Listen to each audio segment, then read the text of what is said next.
দূর থেকে অথবা কাছ থেকে কোনো ব্যক্তিকে যদি আপনার প্রতি আকৃষ্ট করতে চান, অলমোস্ট আজকের আমলটি আমি আপনাকে করার জন্য বলব। আপনার ছেলে-মেয়ে আপনার কথা শুনতেছে না।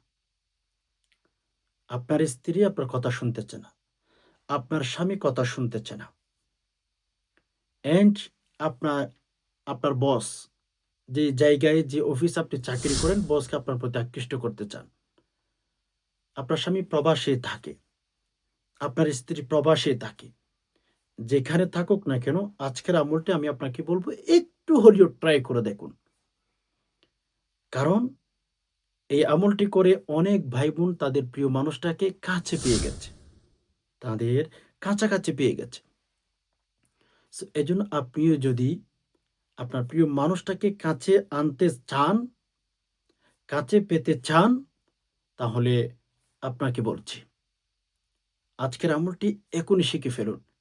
আপনি যদি আমলটি না শিখে থাকেন ঠকবেন। কেননা এটা কোরআনুল কারীম থেকেই আমল। আর কোরআনুর আমল আপনি শিখবেন না এজ এ মুসলিম হিসাবে এটা কখনো হতে পারে না। তো কোরআনুল কারীম থেকে একটি সূরা আমাদের শিখতে হবে। সেই সূরাটি আমি স্ক্রিন উচ্চারণ দিয়ে দেব। শব্দে, শব্দে আপনাদেরকে শিখিয়ে দেব, একটু সবর করেন। ভিডিওটি শুরু থেকে শেষ অবধি মনোযোগ সহকারে দেখতেই থাকুন। আর হ্যাঁ, এখন পর্যন্ত যে সমস্ত ভাই-বোন লাইক করেন নাই, অবশ্যই একটি লাইক করে ফেলুন। চ্যানেলটি সাবস্ক্রাইব করে অল নোটিফিকেশন অন করে ফেলুন। সম্মানিত দিনী ভাই-বোন, আমরা প্রথমত আসি, আমরা অনেকেই আছি এই সমাজে বসবাস করি। আমাদের অনেক ভাই-বোনদের সাথে আমাদের সম্পর্ক থাকে না।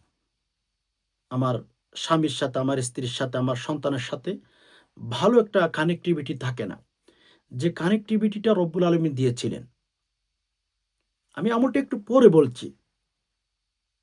আপনারা অনেকে মনে করেন যে আমলগুলো আপনাদেরকে বলার কারণে বলেন যে, "হুজুর এই আমল করলে কি গুনাহ হবে না?" না ভাই।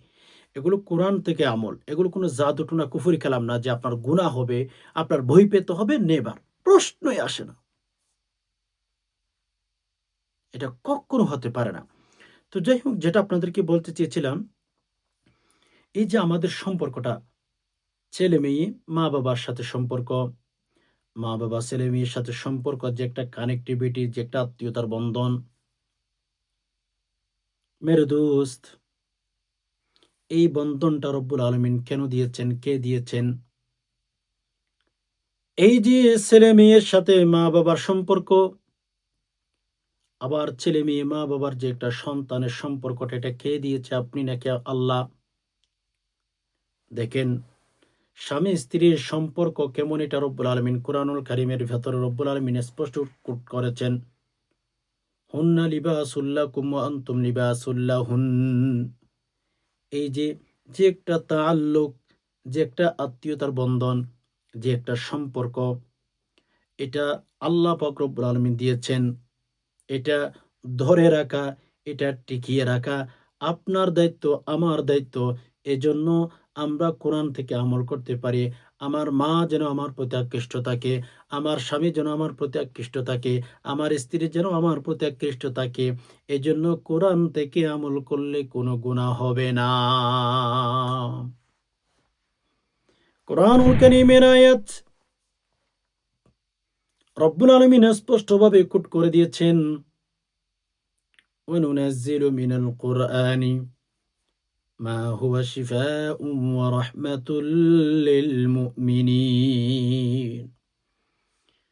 রব্বুল আলামিন স্পষ্ট বলেছেন, হে দুনিয়ার মানুষ তোমরা শোনো। আল্লাহ পাক বলেন, আমি তোমাদেরকে কোরআনুল কারীম দিয়েছি। কোরআনুল কারীম থেকে তোমরা আমল করে শিফা অর্জন করতে পারো। কোরআনুল কারীম থেকে যদি তোমরা আমল করে শিফা অর্জন করতে পারো, আমি আল্লাহ তোমাদেরকে শিফাও দিলাম আর তোমাদের উপর রাজি হইয়া গেলাম। এজন্য কোরআন থেকে আমল করার কারণে আপনার কোনো গুনাহ হবে না, বরঞ্চ আল্লাহ খুশি থাকবেন। বরঞ্চ আল্লাহ বলবেন, "যা বান্দা তুই আমার উপরে এত খুশি, যা বান্দা আমি তোর উপর খুশি হইয়া গেলাম। তুই কোনো কবিরাজের কাছে যাস নাই, তুই কোনো কুফরি কালাম করিস নাই, তুই তো কোরআন থেকে আমল করেছিস রে গোলাম, যা তোর উপর রাজি হইয়া গেলাম।" এই যে আমাদের সম্পর্ক নিয়ে একটু কথা বলেছিলাম। এই যে একটা সম্পর্ক আছে, এটা কে দিয়েছেন? আল্লাহ। এটা ধরে রাখা যারা বেশি অভাবে আছেন, ঘরের মধ্যে অভাব অনেক কারণে আসে। বাট যে কারণগুলোর কারণে আমাদের ঘরে অভাব আসে সেখান থেকে একটা কারণ আত্মীয়-স্বজনদের সাথে কানেক্টিভিটি না থাকা। মানে তাআল্লুক না থাকা। এই কারণেও অনেক সময় আমাদের ঘরে অভাব আসতেই থাকে। কেন? আমরা যখন আত্মীয়-স্বজনদের সাথে সম্পর্কটা টিকিয়ে রাখি না, ভালো রাখি না, তখন দেখবেন যে আমাদের ঘরে অভাব-অনটন লেগেই আছে। আমাদের ঘরে অভাব-অনটন লেগেই আছে। যাচ্ছে না কোনোভাবেই।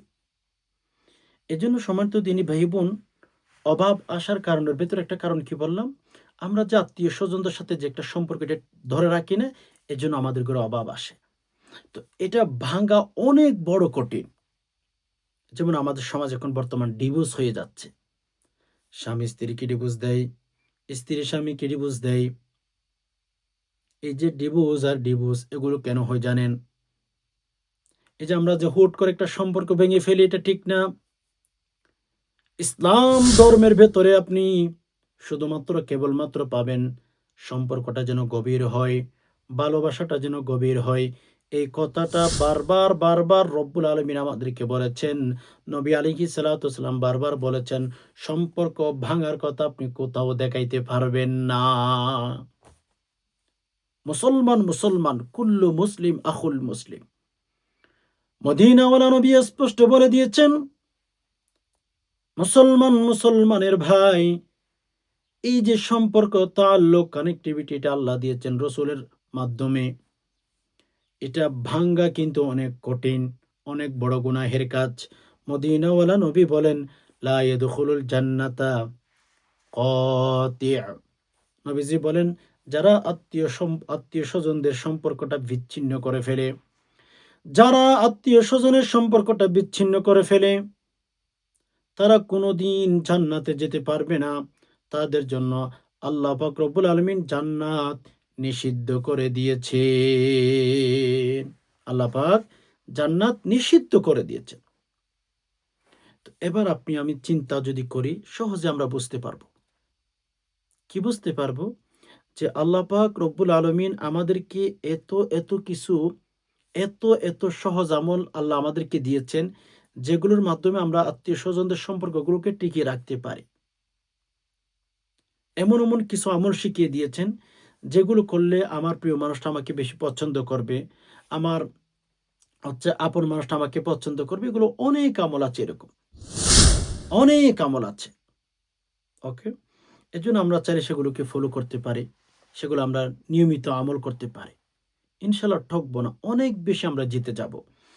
তো যাই হোক সম্মানিত দিনী ভাই-বোন, আমি আপনাদেরকে যেটা বোঝাইতে চেয়েছিলাম সেটা হচ্ছে আ কোরআনুল কারীম থেকে যদি আপনি আমল করেন, কোন ব্যক্তিকে আকৃষ্ট করার জন্য হালালভাবে, কথাটা ভালো করে বুঝবেন, হালালভাবে কোন ব্যক্তিকে হারাম ওয়েতে পাওয়ার জন্য আমল করবেন না। আপনার গার্লফ্রেন্ড, আপনার অন্যান্য ফ্রেন্ড যেগুলো হারাম, ওই সমস্ত ব্যক্তিদেরকে আপনার প্রতি আকৃষ্ট করার জন্যে কোরআনুল কারীম থেকে যদি আমল করেন, আমার রব, আপনার রব কিন্তু অনেক রাগান্বিত হয়ে যাবেন। বিদায় আমরা আল্লাহর সাথে কোনোদিন বেইমানি করব না। আমরা মুসলমান, আমরা হালালভাবে কোনো ব্যক্তিকে আমার প্রতি আকৃষ্ট করার জন্য, মেরে দোস্ত আপনার প্রতি আকৃষ্ট করার জন্য কোরআনুল কারীম থেকে আমল করলে আপনার কোনো গুনাহ হবে না। বরঞ্চ আল্লাহ আপনাকে নেকি দিবেন। আল্লাহ আপনাকে নেকি দিবেন। তো যাই হোক সম্মানিত দিনী ভাই-বোন, আমি যেটা বোঝাইতে চেয়েছিলাম, যখন আপনার স্বামী অথবা আপনার স্ত্রী আ আপনাকে ভালোবাসবে না, আপনাকে পছন্দ করতেছে না, ইত্যাদি অনেক প্রকার আমল আছে। অনেক প্রকার সমস্যা থাকতে পারে। আপনার শাশুড়ি ভালো না, আপনার বৌমা ভালো না। মোট কথা হালালভাবে, হ্যাঁ? হালালভাবে কোনো ব্যক্তিকে পেতে চাইলে আমরা আমলগুলো করতে পারি। বিশেষ করে কোরআনুল কারীমের একটি সূরা আমি যে পদ্ধতিতে আপনাদেরকে বলে দিচ্ছি, ওইভাবে ফলো করার চেষ্টা করবেন। ১ম নাম্বার একটা লেবু, যে বাজারের মধ্যে লেবুগুলি বিক্রি করা হয়ে থাকে সেখান থেকে ভালো একটা লেবু হালাল টাকায় কিনে আনবেন। আমি বারবার এই কথাটা আপনাদেরকে বলি, হালাল টাকা হতে হবে। হালাল টাকা দিয়ে একটা লেবু কিনে আনবেন বাজার থেকে। আনার পরে ভালো করে ধুয়ে ফেলবেন। ধোয়ার পরে সেটা একটা বাটিতে রাখবেন। বাটিতে রাখার পরে আপনি উযু করে ২ রাকাত সলাতুল হাজতের নামাজ পড়ার চেষ্টা করবেন। অন্যান্য দিন যেভাবে নফল নামাজ পড়েন, ১ম রাকাতে ইযা যা পড়তে পারেন। ২য় রাকাতে কুল হুয়াল্লাহু আহাদ পড়তে পারেন। ওকে? তো এভাবে ২ টি সূরা দিয়ে ২ রাকাত নফল নামাজ যদি পারেন পড়বেন। না পড়লেও নফল নামাজ কোনো সমস্যা নাই, আমল করতে পারেন। আচ্ছা। এরপরেই যখন আপনি ২ রাকাত সলাতুল হাজতের নামাজ পড়ে ফেলবেন, কিবলামুখী হয়ে বসে ৩ বার ইস্তিগফার, আস্তাগফিরুল্লাহ, আস্তাগফিরুল্লাহ, আস্তাগফিরুল্লাহ ৩ বার। এরপর ৩ বার দুরূদ শরীফ। ইয়া আল্লাহু সাল্লি ওয়া সাল্লিম আলা নাবিয়্যিনা মুহাম্মাদ। ইয়া আল্লাহু সাল্লি ওয়া সাল্লিম আলা নাবিয়্যিনা মুহাম্মাদ। ইয়া আল্লাহু সাল্লি ওয়া সাল্লিম আলা নাবিয়্যিনা মুহাম্মাদ। ইয়া আল্লাহু সাল্লি ওয়া সাল্লিম আলা নাবিয়্যিনা মুহাম্মাদ ৩ বার। এরপর সূরাতুল কাউসার ১১ বার তেলাওয়াত করবেন। স্ক্রিন লক্ষ্য করুন সহিহ শুদ্ধ করে ভাই-বোন। অনেকেই আছেন সূরা কাউসার পারেন কিন্তু ভুলে পড়া উচ্চারণ করেন। কোনো বেনিফিট আপনি পাবেন না যদি ভুলে পড়া উচ্চারণ করেন। সহিহ শুদ্ধ করে। বিসমিল্লাহির রহমানির রহিম। إنا أعطيناك الكوثر فصل لربك وانحر إن شانئك هو الأبتر আবার খেয়াল করুন বিসমিল্লাহির রহমানির রহিম ইন্না আ'তাইনাকাল কাউসার ফাসাল্লি লিরাব্বিকা ওয়ানহার ইন্না শানিআকা হুয়াল আবতার। এভাবে এই সূরাটি বিসমিল্লাহ সহ ১১ বার তেলাওয়াত করবেন। এরপরে শেষে ৩ বার আবার দুরূদ শরীফ পাঠ করবেন। দুরূদ শরীফ পাঠ করার পরে যেই লেবুটা নিয়েছেন লেবুটার মধ্যে ১১ টি ফু দিবেন। ১১ টি ফু দিবেন। এরপরে কি করবেন? এখন আমার শেখানো পদ্ধতিতে আপনি আমলটি কমপ্লিট করে ফেলেছেন। এখন কি করবেন আপনি? এখন সম্মানিত দিনী ভাই বোন লেবুটা একটা ছুরি দিয়ে কেটে ফেলবেন। ২ ভাগ করবেন। ২ ভাগ করে ওই লেবুটা আ কবরস্থান যদি থাকে আপনার পাশে, কবরস্থানের ২ পাশে ২ টা রেখে আসবেন। যদি কবরস্থানে যাইতে আপনার সমস্যা হয়, তাহলে আপনার যে বাড়ি আছে, ঘর আছে, বাড়ির ২ পাশে ২ টা রেখে দিবেন। আল্লাহকে বলবেন, "আল্লাহ আমি এই আমলটি করতেছি মালিক, আপনি আমার অমুক ব্যক্তিকে আমার প্রতি একটু আকৃষ্ট করে দিন।"